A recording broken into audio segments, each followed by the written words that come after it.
Said everything start now।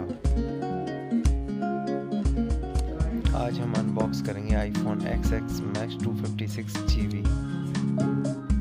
हमें phone इस तरह मिलता है।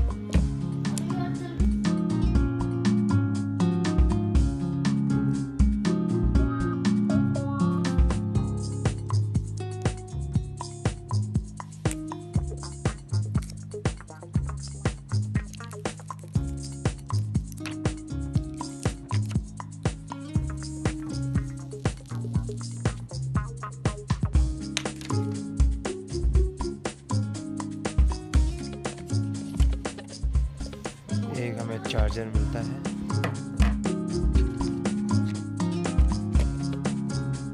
ईयरफोन्स हैं, एक चार्जिंग केबल है।